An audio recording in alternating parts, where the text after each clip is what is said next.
What's up, guys? Welcome back to the channel. I'm Billy Collins. MATJ. And this is Magician. And the Jock. Guys, today we have a special guest, certified badass, if I could paraphrase it, Becca Fisher. Becca, welcome to the channel. Thank you. And it's Becca Fisher Taylor. Taylor. Sorry, Yes, I forgot the Taylor part. See, I feel like she's already going to wrap me in the head with the cane. Shit, no problem. No problem with the badass tag, but get the last name right, dude. Pretty Get great that last recognition. name right.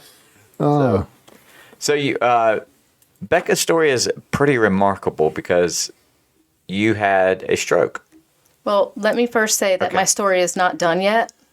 I'm still, Well, the beginning chapters have Yes. been remarkable. you filled me in a little bit on her backstory, and we've had a couple people on here that have overcome odds. It's always neat. You hear about people, and you're like, oh, bless their heart. You know, they're gonna live a troubled life the rest. You know what I mean? It's just someone else's whatever. Like, we'll pray for them, take up a collection at church, and And you know, good luck. we've come to realize a lot of those people don't want that. Yeah, no, absolutely, man. So, like, we had Peyton on, who, different circumstance, but still has had to overcome, and it's just like, is what it is. So that's kind of how you described her. I had a chance to meet you at the Turkey burner. Turkey Destroyer workout thing, where you it was like 0 degrees outside, and you guys were doing lunges. So. So tell us a little bit about your backstory, about where you're from, how did you get here, all that fun stuff. yeah, where do I start? Memoir version or like. Just a quick synopsis of, like, where you, How much did you weigh when you were born? 4 pounds, 11 ounces. I was about the size of a tall boy beer can. Almost a month early, almost. Wow. Not super preemie, just a little early. you couldn't wait to get out, Yeah, ready to rock and roll. ready to go. And this was in Pennsylvania. Yes. So I was born in Norristown, Pennsylvania, which is a suburb of Philadelphia. Eagles fan? Flyers? Flyers, Phillies. Philly fans are just brutal. It is a way of life. We were talking off air. Chris just moved back down. He was up in Westchester where you went to college, Right. which also fun facts where the Jackass crew is from. Yep. So all those shenanigans back in the CKY days, and Chris, you had a chance to meet some of those, but you kind of been where she used to live. Her apartment is like on the corner of Gay Street, or some reason I remember that day. Walnut, right? In Walnut. Yeah. You went to college in Westchester. I did. I was initially wanted to go to West Virginia to study sports medicine, but the financial aid paperwork came in. It was like, sorry, we can give you 0.00 with a dollar sign written on the paperwork. It's like, oh, thanks. They Sorry for spent, they wasting- spent more on the postage Right. than they could give in aid. Yeah. So I ended up going to a local, state school at Westchester University, which was about 45 minutes from where I grew up. So like grade 13, everybody went there. Yeah. It's kind of like East Carolina is here. Yeah. And what did you study? Sports medicine? I didn't. I actually was, a 17-year-old kid, had no idea what I wanted to be when I grew up, and I still have no damn idea. Yeah, that's what they say. I'm almost 50. I have no idea. Billy might want to get on a little bit. sooner. The sand in the hourglass is dwindling. Yeah.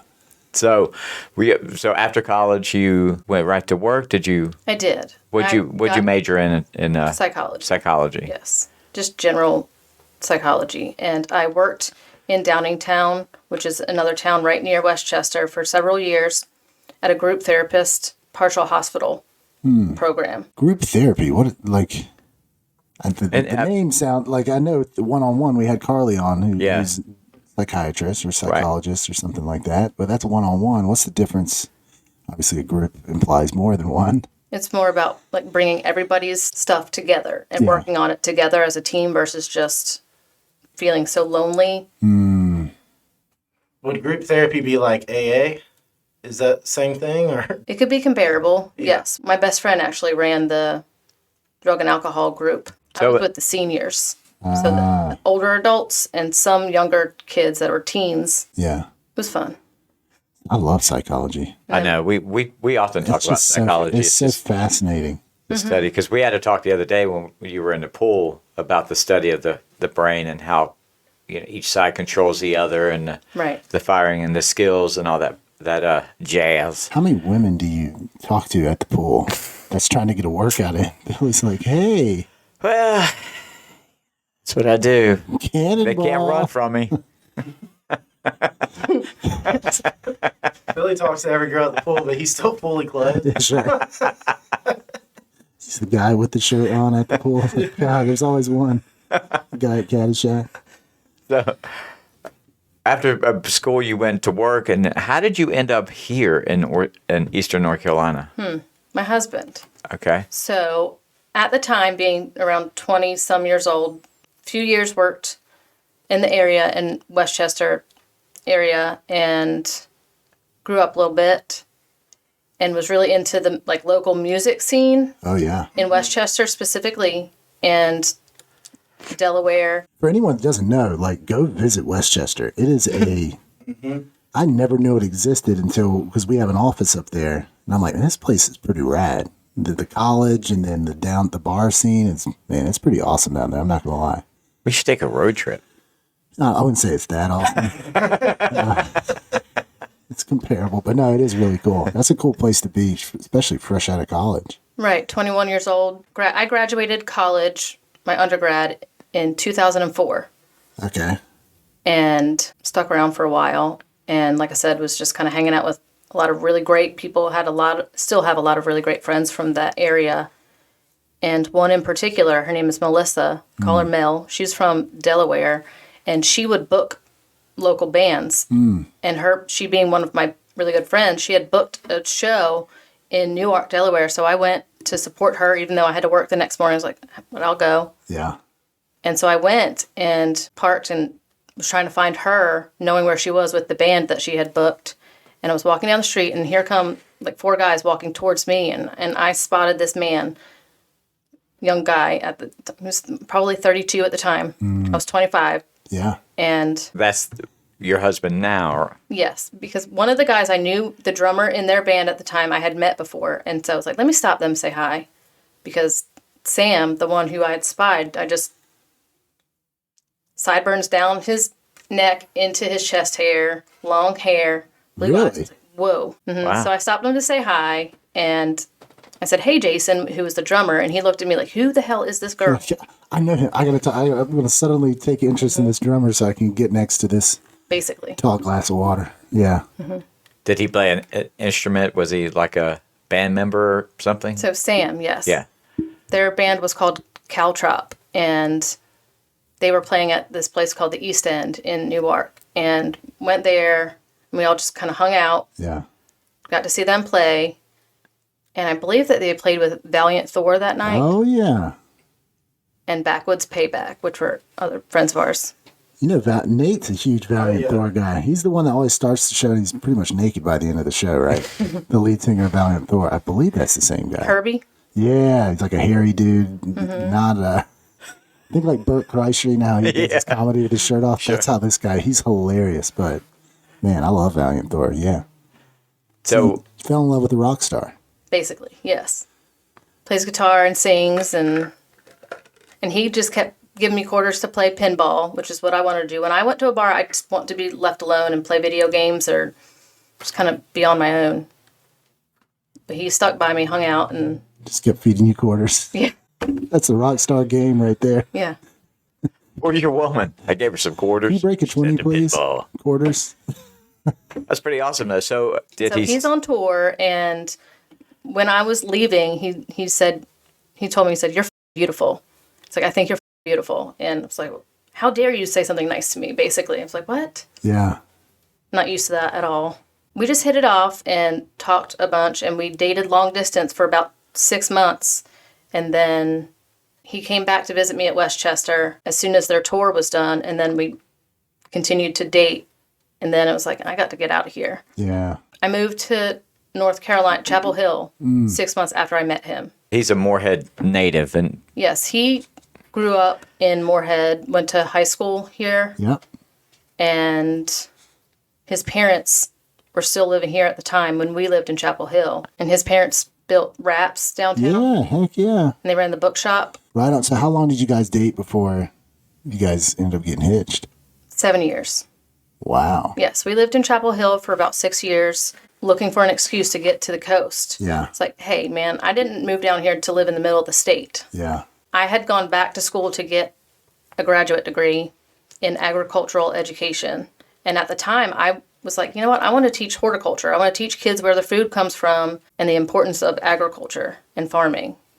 And I worked at an organic farm out in Pittsburgh, manual labor. I loved it. I just needed something else. Were you doing psychology down there, like immediately when you got there, like try to find something I had similar? a job. Yeah. Yes, I was working as a case manager for the TASK program, which is treatment alternatives for safer communities. So I basically had young people who had gotten busted for like a little bit of grass or like their first drinking ticket. I mean, this is UNC Chapel Hill area. Yeah. So I taught drug education classes and helped them get the credits they need to get that off of their record. Right. So they could continue their education and hopefully be functioning members of society. Yeah. That wasn't good. I didn't like it. It was not for me. And I don't remember exactly how it happened. It was just a detour, but it was the right detour. And after I graduated from state is where I got my master's degree, like 2007, looking for a job. And high schools need teachers, especially for agricultural education, FFA. There's a million history degrees running around. There's not many horticulture and stuff like that. And a position came available at West Carteret High School. However, it was for ag mechanics, which is not something that I studied directly. I had taken a few welding classes at NC State. They wanted the teacher to teach small engines, welding, and But you construction. like working with your hand, manual I was labor. like, yeah, I'll do it. I'll turn a wrench. I can do it. Sure. And to this day, now I could help you break down an engine by telling you, but I couldn't tell you how to hold a broom because of the stroke. Yeah. And maybe we kind of get into that because it's kind of like the next step. how So, disappointing though. That's the story with a rock star. Hey, come down. We'll live at the coast in North Carolina. Nope, I'm in Chapel Hill doing manual labor on a farm. So did you a little bait and switch there, or just took a while to get to the coast? It just took a little while. It was the job at West Carteret that was able to bring us here. So you know what? This is an opportunity to actually bring us to the coast. Let me take that job. I'll teach myself what I need to do. Yeah. And so that's what I did. I taught myself how to teach small engines and welding by taking a couple of classes at the community college and just reading and learning by doing, like actually doing it on my own. Yeah. immediately go back to Catch Me If You Can when he's teaching. And it's like, how did you teach if you knew nothing about it? Yeah. He said, I would just read the chapter. It'd be one chapter One ahead. of your chapter students. ahead, You'll be yeah. fine. Yeah. But you actually went and took classes and can break and build shit. That's Turns out that's not how teaching's actually done. you're not supposed to teach that way. That's the exception. So you got the job. You're now here. How long after you got here did the stroke take place? We moved here in August of 2012, and I started the new job, and then we were planning our wedding for October of that year. And 2 days before our wedding, we found out that his mom was diagnosed with terminal cancer. Oh, wow. She was a wonderful, very special woman. So that was 2 days before the wedding, or 3 days, it doesn't matter. Yeah. It was right before. So 2012, October 20th of 2012, we got married at the Watson House in Emerald Isle. About a year later, I got pregnant. I was still teaching high school at the time. After our wedding, that following January, his mom, Randy, passed away. And then that following August, his dad, Bob, passed away. Wow. So the two people we were here to wanting to be with, to help and just, raise our family with, were gone. Yeah. Man, it rains, it pours. Yeah, that's so. Kids, you have 3 kids or 2? We currently have 3, yes. 3. We had Sammy, he was the first in 2014. Ashby was next. He was May of 2017. So almost exactly 3 years apart, like 2 years and 9 months. It's like, shit, as soon as you have a 2-year-old, like, oh, I got this. We're good. Let's have They're a another little one. self-sufficient Like, oh, now. Yeah. Not realizing that when you have your next baby, that one is going to be 3, and holy shit. Yeah. 3-year-olds I've got a 3-year-old right they now. defy logic and reason. Yeah, 3-year-olds are way worse than He's so the sweet. terrible 2. Jackson's such a good No, boy. he's a man, but like Yeah, he's wide you open gotta, though. yeah. And that sets up because you have 3 kids, and then the stroke happens? Well, 2, and then we'd always kind of thought about having 3 kids. My husband is one of 3 boys. After having 2 boys, we're like, you know what? Let's have a third. Let's see if we can, we can do this. We're getting pretty good at it by this point. Yeah. We know how to make good-looking babies. Right. Practice makes perfect. We have fun trying. And that's the fun part, right? It's the trying, the practicing. Chris? Chris has 2 kids. He just doesn't know who the mothers are. So how long after the third did... 7 weeks after having our 3rd son, who was born via C-section, I had a massive ischemic stroke. Now, prior to that, I was working out 5 to 6 days a week, pregnant, 9 months pregnant in the gym, lifting heavy weights, healthy. Unremarkable pregnancy, very healthy, no issues there. 39 years old at the time, then had Bobby on March 10th of 2020, which is when the world started falling apart, and got home, and 7 weeks later, I had some weird cough thing going on, which was causing some nauseousness. I was like, is this COVID? I was just about to say. Nobody knew. Yeah. And I started barfing on a Friday afternoon and did not stop barfing until the following Saturday at 9:30 at night. It was like a 27-hour barf fest. And so that weekend was just terrible, just throwing up all weekend, felt like crap. Monday comes and my husband's got to go to work. And it's like, yeah, I've got this. I'm fine. I'm a mom. There's no sick days when you're a parent. You just push through and do what you got to do. And so he had to go to work, and I had an appointment with my doctor set for that afternoon, May 4th. And I nursed my boys, breastfed them for 2 years, the first 2. I was able to nurse for 2 years. So I was nursing Bobby, and it was time for him to nurse and take a nap. And so I was in his nursery nursing him and got really tired. I don't know if it was just an aura or just like, I'm going to pass out. I do not want to smother this child with my big tit. Because when you are breastfeeding, and I was very endowed at the time. The all-you-can-eat buffet was open. Yeah, and the restaurant was about to close. Sleeping up. So I got really tired. I was like, I need to put him down because I don't want to fall asleep on him. Still feeling like crap anyway from throwing up all weekend. Dehydrated and just... Totally. Yeah. So I put him down on the floor, and he was fussing because he didn't want to be down there. I was like, all right, let me get down and go pick him up. And as I got down, I think it was my left knee that kind of got on top of him, but I couldn't move it. I got down to pick him up, and then I just couldn't get back up. And my oldest son and the middle son, who was 2.5 at the time, came in because they heard Bobby crying and was like, Mom, you got to get up. And it's like, I can't, I'm too weak. I had no idea what the hell was going on. I just knew that I was weak, dehydrated, and I had talked to the kids about food as energy and what we need to stay hydrated. And so they brought me water, my water bottle, and Raisin Bran to help give me energy. It's like, here, Mom, here's some water and some Raisin Bran to give you some energy so you can get up. Yeah. I still could not get up, and Bobby was still crying. So Sammy, the oldest, grabbed his arms and pulled him out to the living room, drug him out to the living room to get him out from under my leg that I couldn't move.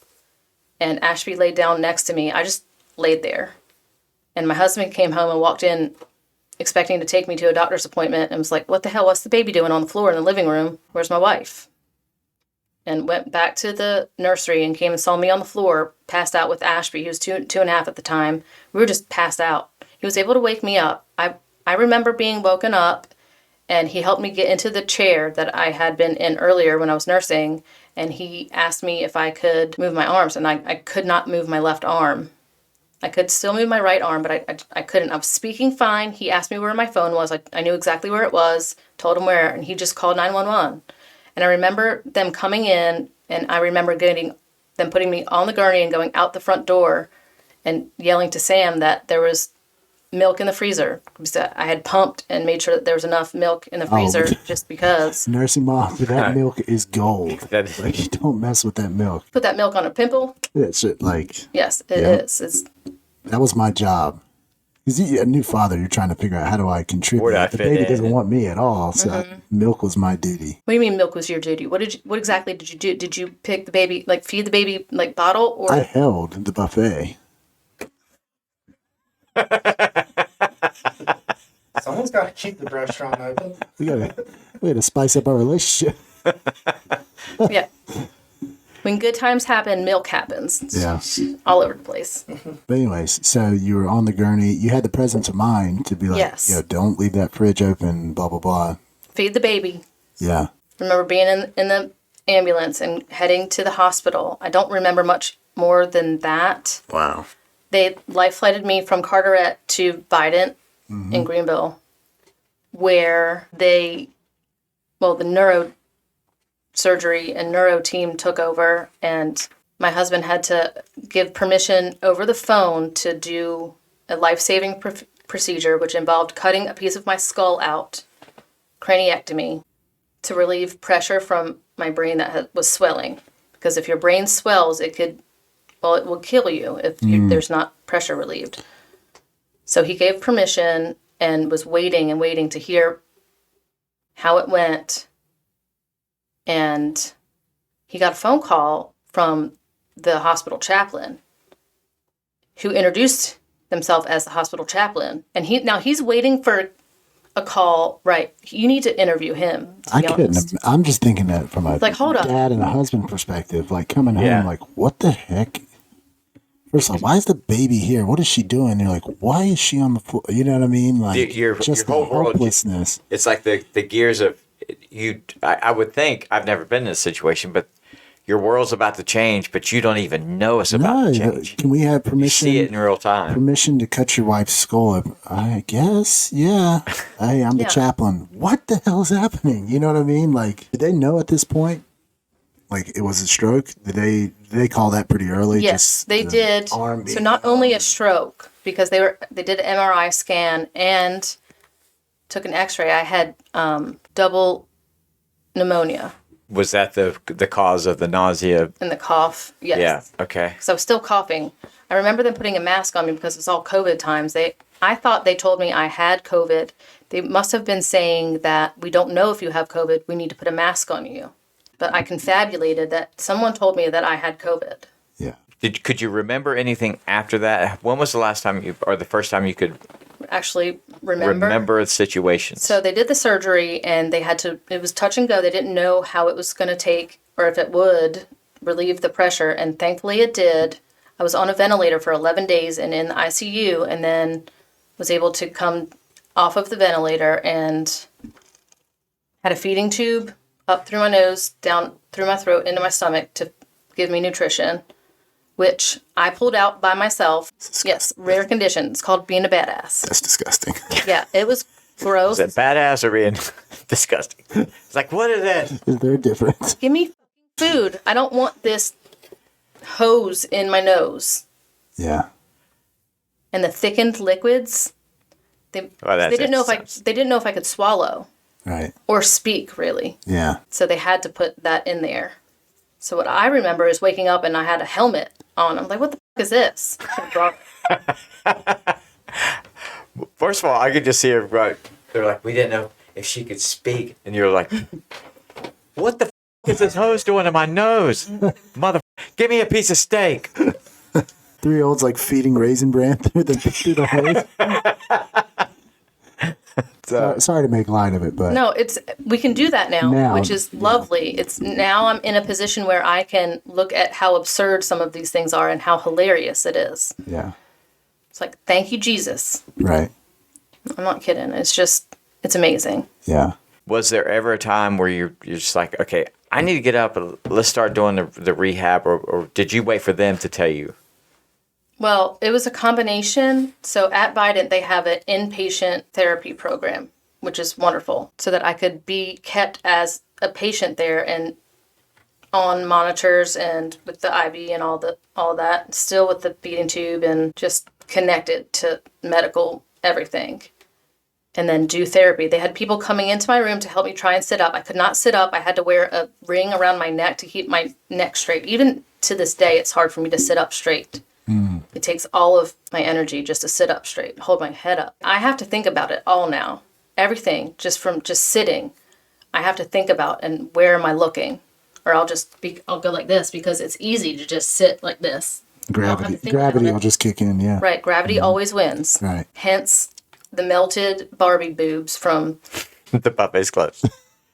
from the The restaurant. restaurant. That's good. I haven't heard that one. I haven't not heard that.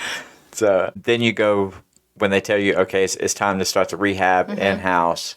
I guess Yes, how soon can I start working out? How soon can we get moving? Because I knew I had to move or else I was just going to waste away.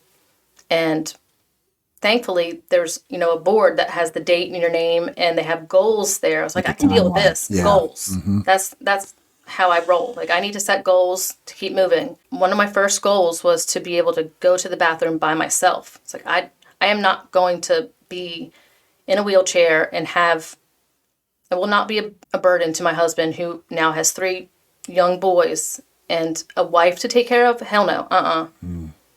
This is not me. I will not be in a wheelchair long. And so it's just like, let's go as soon as we can.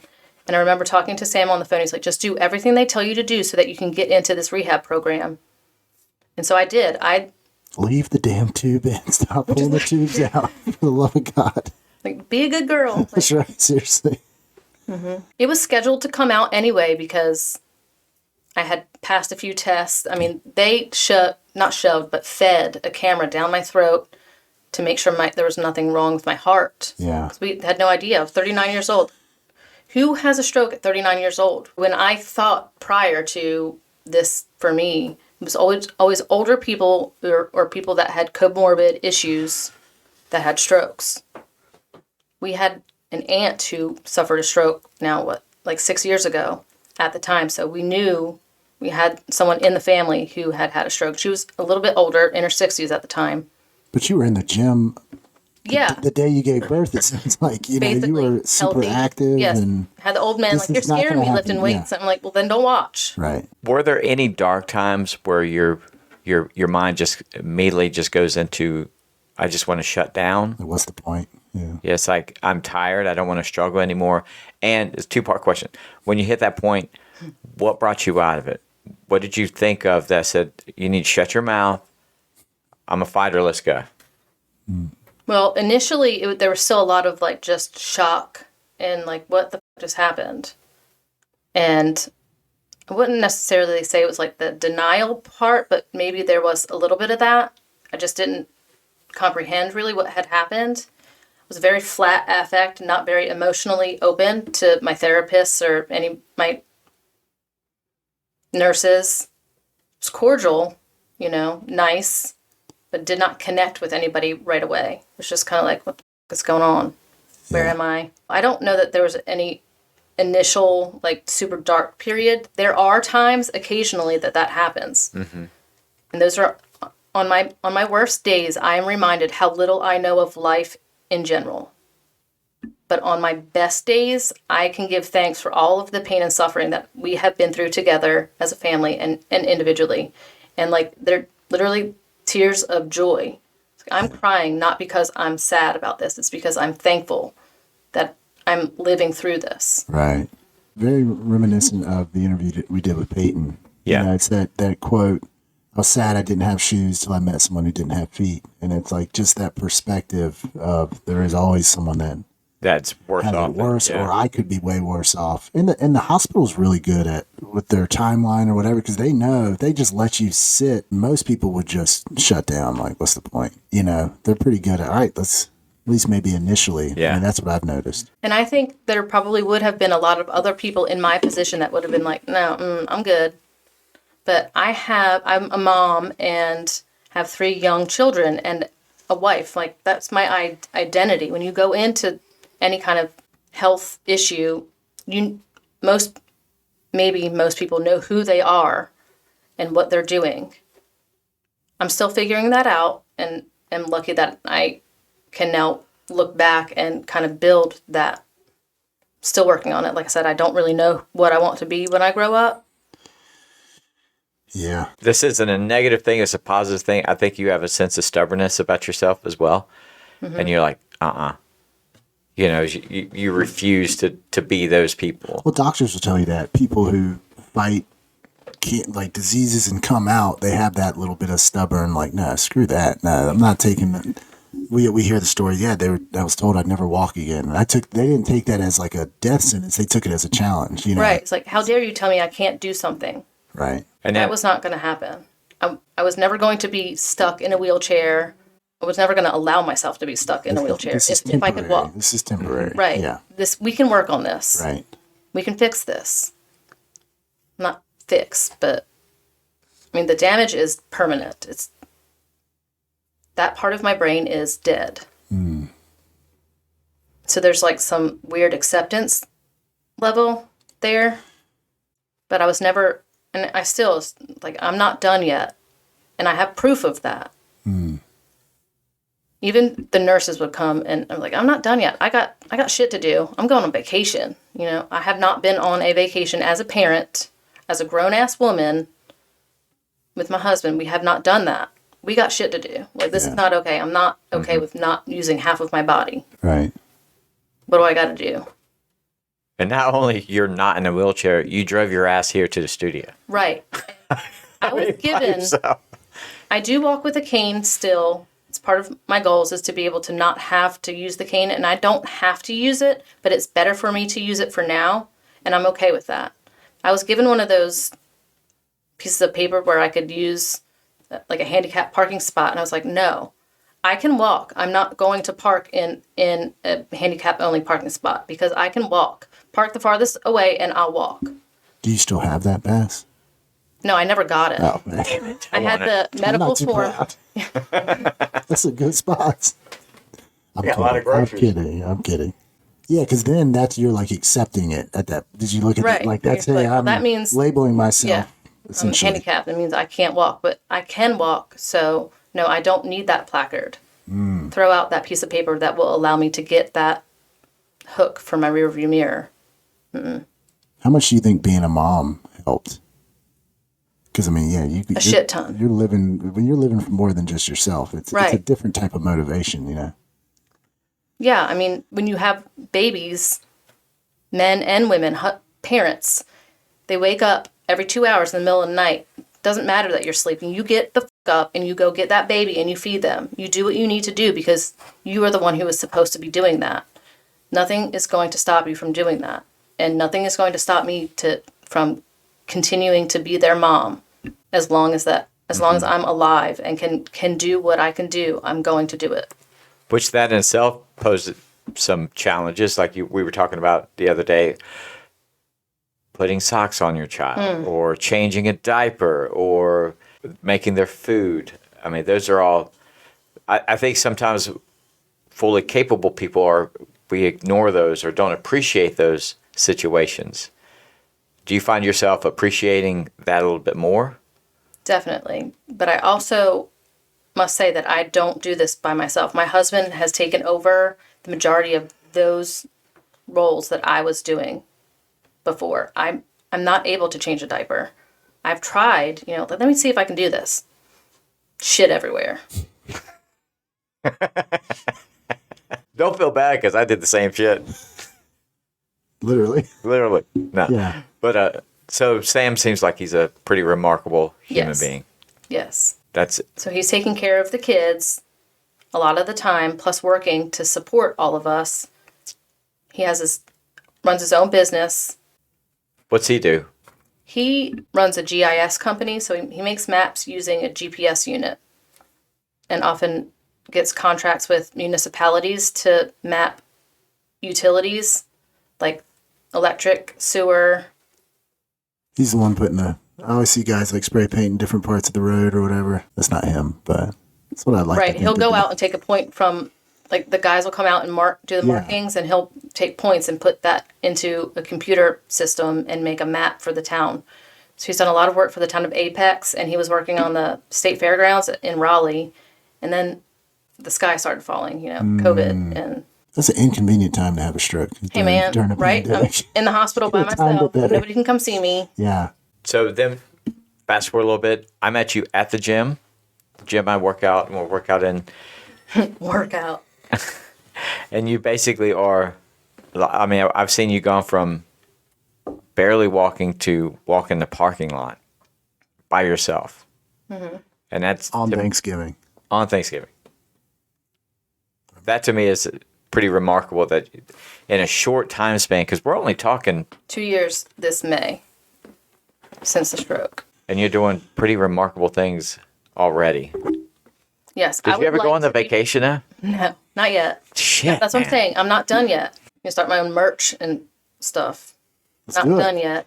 We can do it for you. We'll come up with the oh my god, restaurant shirts. Oh man. Where do you want to go on? Those are gonna blow out. Every mom in the world will buy those. Breastfeeding is really difficult. So, like, I can't feel half of my body. On the whole left side of my body, gentle touch, I cannot feel. I have no idea if my left nipple, like, is permanently damaged from breastfeeding or if it's from, like, the stroke. No lie. I mean, those children know how to bite. They don't need teeth to bite. Oh, they can gum shit. My grandfather does that all the time. He has no teeth. Yeah, I remember when Jackson was born, they're like, take your shirt off. I'm like, what? They're like, yeah, they need to do skin to skin. Mm-hmm. And those things, they'll latch on anything. You gotta be careful. Like, come on, dude. They're like those filter fish. I was cleaning the side of the aquarium, so. Newborn babies can crawl up to their mother's breast and latch on without any help if given the opportunity. That's incredible. So the thing about the show is that we kind of emphasize putting a dent in the universe. Mm-hmm. Obviously, God dealt you a different dent than usual people would, but if And I'm you not mad at God. I'm not. This wave was meant for me. I'm thankful it happened how it did and when it did.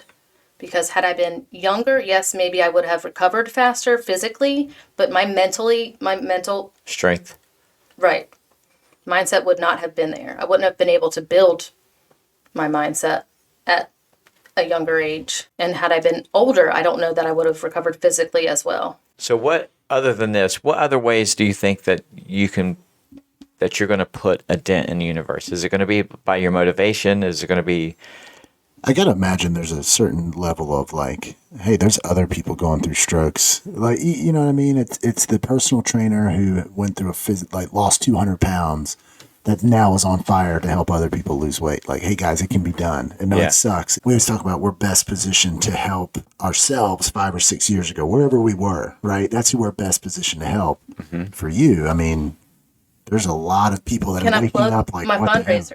This is my opportunity to yeah, plug the plug fundraiser. away? So after my first year of recovery and survival, I wanted to do something kind of big to celebrate. It's been a year. And with the help of Elena and Brittany at the Sports Center, they helped me begin a stroke awareness walk. The first year was 1 mile. And because in the very beginning, I was like, this just seems so ridiculous to have a goal to walk 1 mile. But it's humbling. It's like, you know what? There are still people that cannot walk at all. 1 mile is pretty awesome. That might as well be 1,000 miles to them in their head. Yeah. Mm-hmm. And I've made some other stroke friends through Facebook. It has its faults, but there are some good things about social media that Sure. can connect us all. Yeah. And so the fact is that insurance, if you have it, will likely pay for the cost of saving your life and keeping you alive in the beginning and getting you rolling, but they will not cover anything to help you continue a quality of life after you get out of the hospital. And so my goal with my fundraiser is to support 2 North Carolina nonprofit organizations who focus on giving support to survivors after insurance has run out or after you've survived. Now what? So these organizations help people get through some of the harder times financially or just through support by talking or getting resources like getting carpools, being driven somewhere. Tons of resources. Because you realize you had the support system you had. Right. I mean, I'm it lucky. revealed, like, your husband probably found out things that he was capable of doing after this that you would have asked him 5 years ago, would you? Like, no way I could run a business, do blah, blah, blah. You know what I mean? It's these types of circumstances, they kind of reveal who you really are. You know, sometimes some people can crack under that pressure, others can rise to the occasions, which it sounds like you guys collectively did.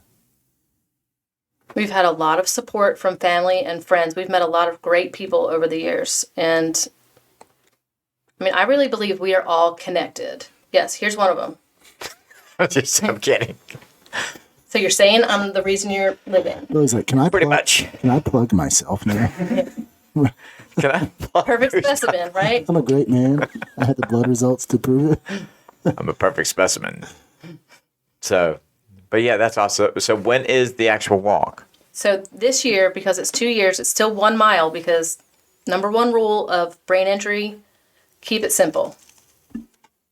So we're going to do another 1 mile walk this year on May 7th at the Sports Center at 9 a.m. Mimosas? You buying? I don't know. The bar should pick up by then. So yeah. I was about to say, how many people come? Somebody's buying. So yeah, we might throw a sponsorship. You never know. You never know what's going to happen. So cool. So yes, most likely we will.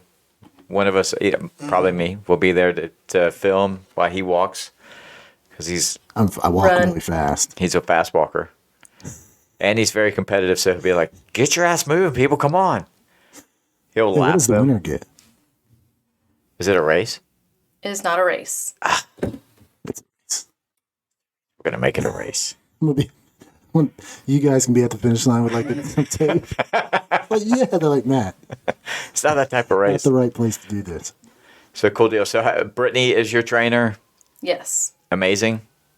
Completely amazing. Yes. I wouldn't have, I mean, I fully believe I wouldn't have made it through that stroke had it not been for Brittany and Elena starting the Learn to Lift program that they did for women. And it was legit something I saw in the back of a bathroom stall several years ago that they were starting a program for women teaching, like, learn to lift.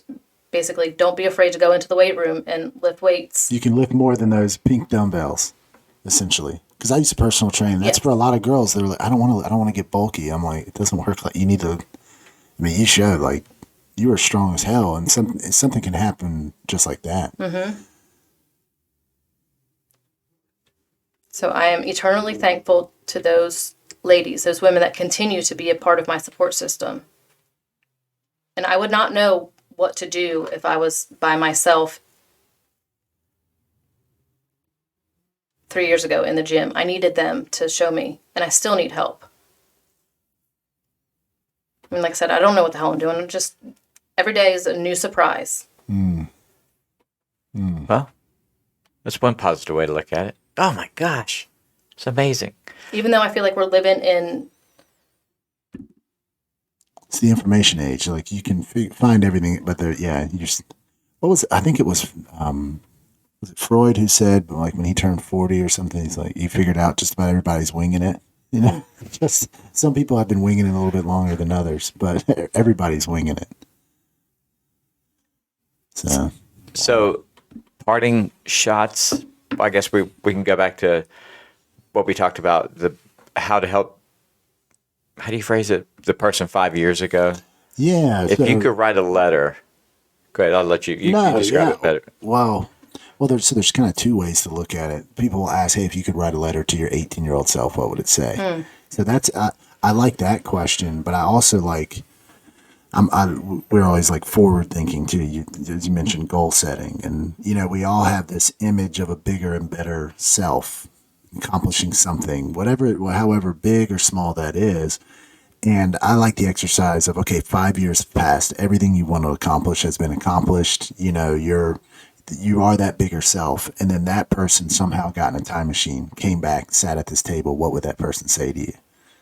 So it gets, instead of going back, it's kind of forward thinking, and you don't have to answer it, but I like thinking in those terms because it puts things into perspective. Yeah.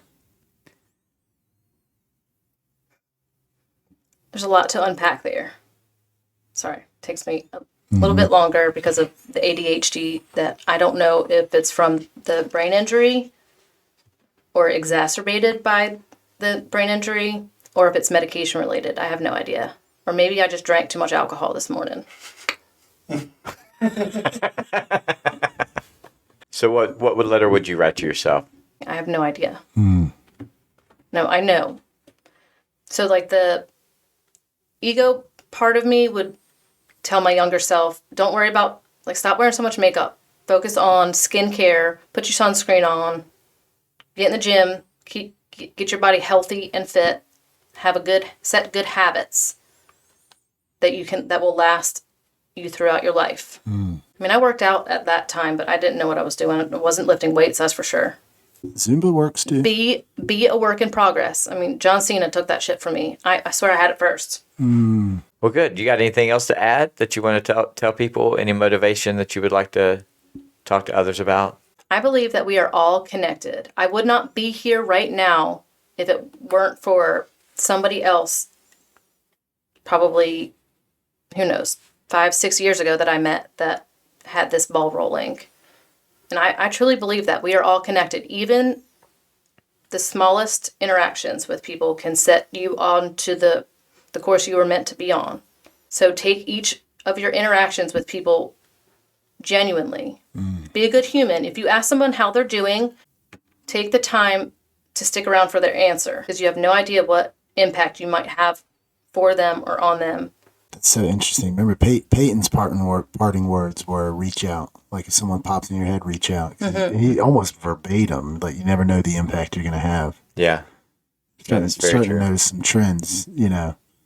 You probably gained a lot of perspective, as you mentioned. Stop putting makeup on. Like, you know, you get perspective on that, but then also on, man, when you're faced up to potentially death, like Facing your suddenly human mortality. interactions are huge. Well, you got anything to add or to ask? No, this has been a Big lot of dog. fun. Do you think you're, I think it would be, not to like, hey, this would be a great story, but I think it would be to have your husband on. Would he be open to that, do you think?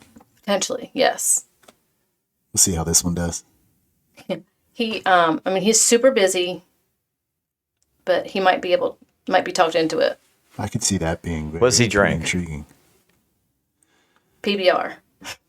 He's a Bourbon. rock star, dude. PBR Yeah. and bourbon. Come on, man. We got it. We'll take care of that. Take care of all that. Coffee and day beer. Day beer is soda water, by the way.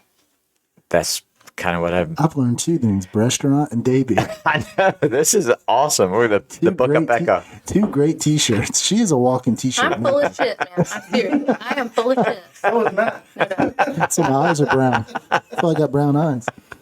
Oh man. So this has been great. Thank you so much for taking the time out. I You're know welcome. your schedule is super tight, Thank you.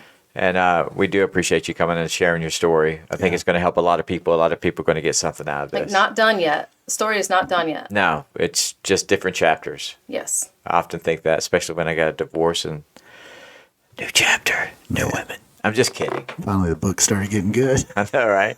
Just So, But yeah, thank you very much. Did you have fun? Did. This was very insightful. yeah, this is good stuff. My mind's just racing, like thinking of like different things she could do. Like